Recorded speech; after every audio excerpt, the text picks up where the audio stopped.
Hi there, everyone, and welcome to episode 19 of our podcast. Last time we were out, we talked about the move from sales-led to buyer-led as a motion. And as we predicted, we ran out of time to cover all of the bases. So what we want to do this week is kind of wrap up on that, because when we were out last time, we'd spent some time actually talking about what we think about when we talk about sales-led to buyer-led, what we think that motion is starting to look like. And we'd actually broken it down into three distinct areas. So we talked about, and they all have different names, depending on like what business you're in and how you're thinking about it. So there's this notion of this first step of like support assist slash sales assist. Then you've got this next step of sales slash success accelerator, or sales acceleration. And then we've got this notion of like premium sales, enterprise sales, however people want to talk about it. Obviously, last time out, Maurizio and I talked about the fact that we don't necessarily like the idea of enterprise, just because it doesn't have to be about scale. It can be about value, or it can be about the value proposition of why you're using a tool, as opposed to like the scale of your business, whether you're using it across the organization or you're using it as part of the organization. So, as I say, we got through the support assist, sales assist element of things last time, but we didn't quite get onto the sales slash success accelerator and the premium sales. So we want to spend a little bit of time talking about those two things today. And talk about it in relation to this move from sales-led to buyer-led as a movement. So I think, sales accelerator slash success accelerator for me comes down a lot to being able to kind of understand who you're dealing with, understanding, what product signals have been sent, what can we understand about people's path through the journey? Because remember, what we said was, we're trying to create the appropriate moment at the appropriate point in the journey based on what we can see people doing and also like what we understand of their business. So the more we can understand that, the more likely we are to be impactful when we actually talk to them, or or just help guide them through the experience. So Maurizio, I know it's something you're already passionate about, is like helping people along the way based on what we know of them. But how do you kind of think about this kind of sales slash success accelerator part of the motion? Yeah,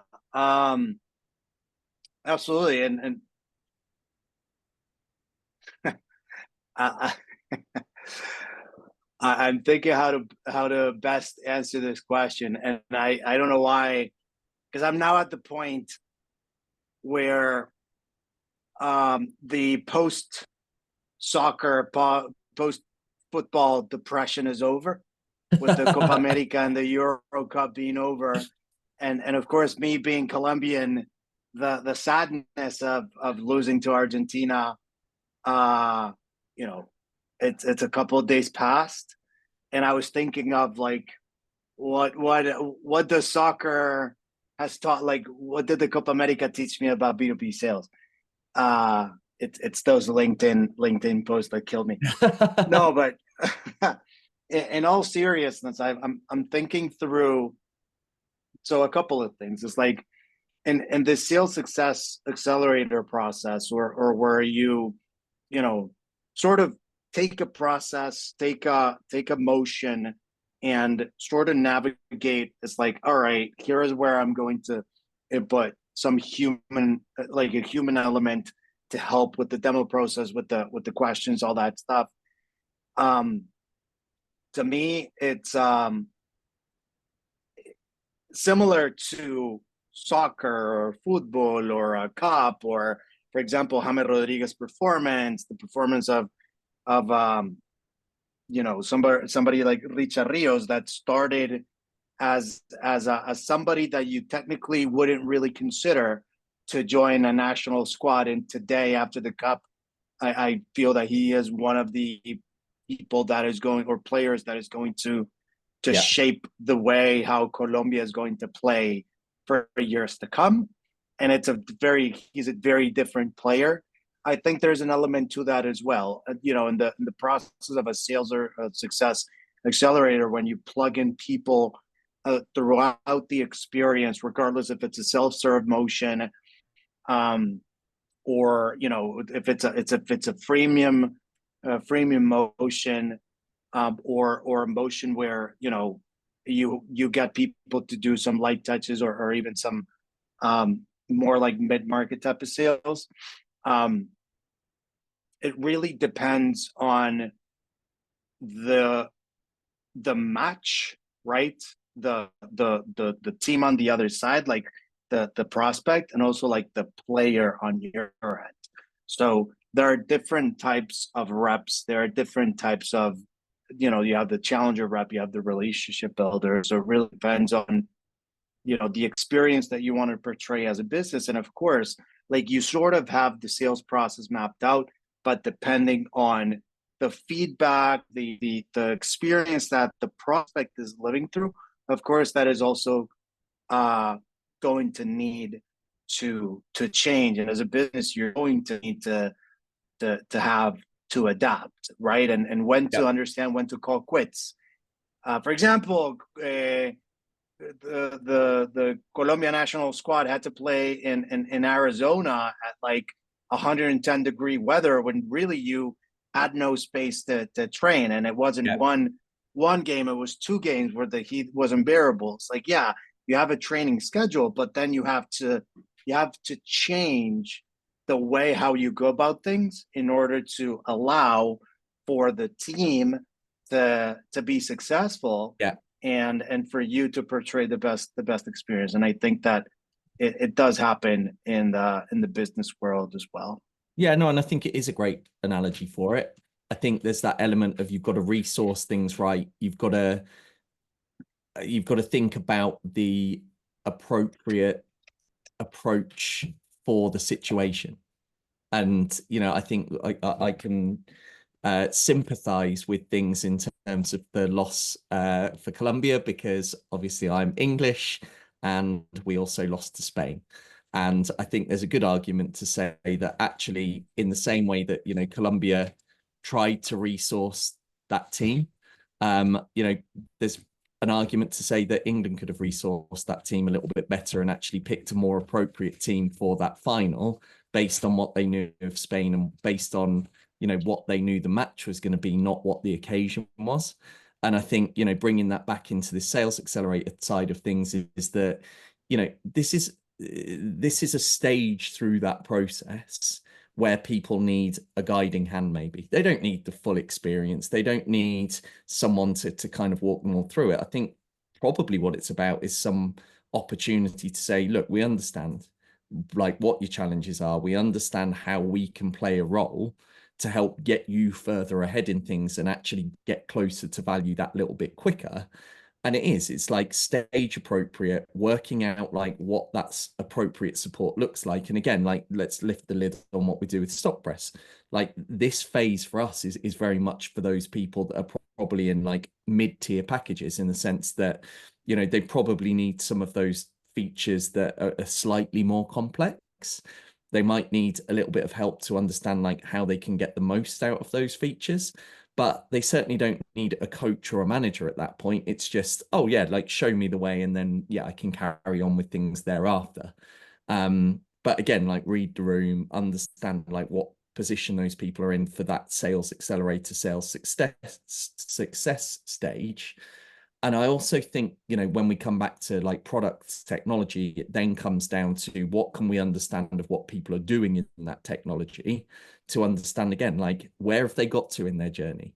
Like, how equipped are they to be able to go on and make the most of some of these things that, you know, actually belong in people's hands that, you know, may know a little bit more about the process that that they're involved in. So, and again, like, that's not to say that it's not also an opportunity for someone to have a conversation and go, well, actually, these folks have been getting on with things really well by themselves, but it seems like there's an opportunity maybe to look at them in that kind of premium / enterprise, you know, setting, and say, well, this is about that opportunity to have a conversation with someone, see what's appropriate, see what's not, and then move them through to that premium sales experience, because actually we've been able to have a conversation with them, identify that the use case goes beyond what we necessarily thought it was, and then really transition them into something that probably is a bit more personalized, probably is a bit more about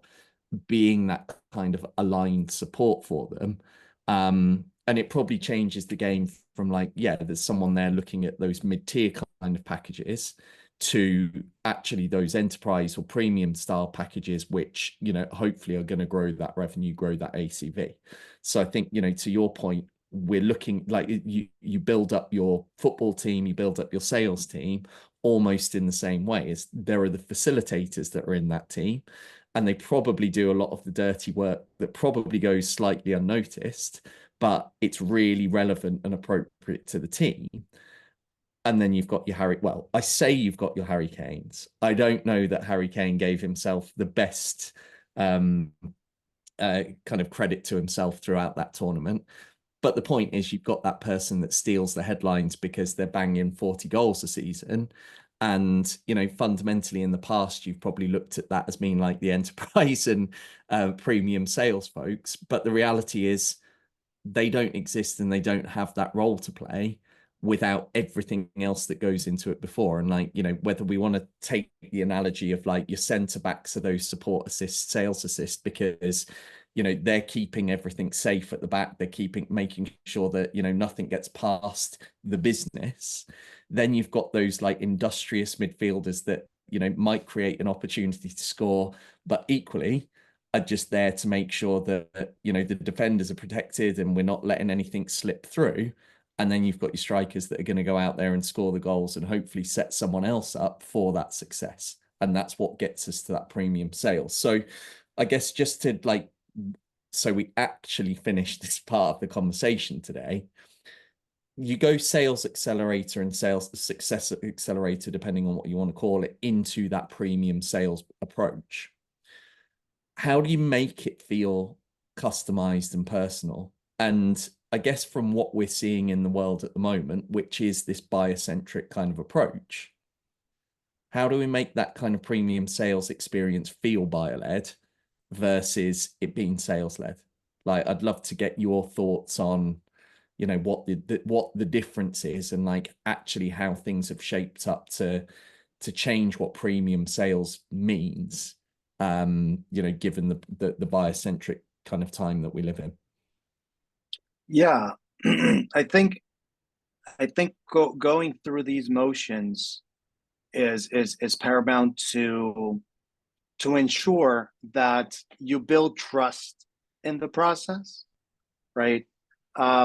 And that trust in your brand, in your company, in your solution will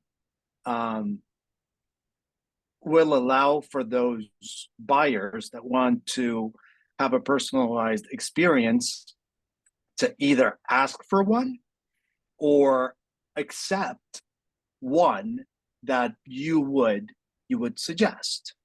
But it all depends on the experience that you portray in those initial stages, and the sales assist, and then the sales accelerator, if you will, stages. Like if they don't want to talk to you, if they're not ready, if they want to just buy and try it out, or if they had an idea of what the product solved or had an initial problem, and they've been able to either get that idea right or wrong, or solve that problem, maybe things have changed and they are misusing the product because they're not experts in the product. So maybe you can guide them in some of the things that they might want to try because of the idea that they have in their heads that the product solves, or maybe the whatever it is that they want to solve but don't know how. So you show them, right? And it's one thing to like guide them and tell them, hey, this is the way to do it versus, hey, this is a way that we would suggest. So that really depends on the specific use case and the specific company. But again, you are not going to be able to build something that is highly personalized without building that brand, without building that trust, and without obsessing about the experience. Yeah. Yeah. There's a ton of stuff to talk about. Next time, we're going to talk about easy to use, easy to buy, easy to sell. And there's a reason for it. But for now, we're going to leave you. Thanks, everyone. Take care. Thank you.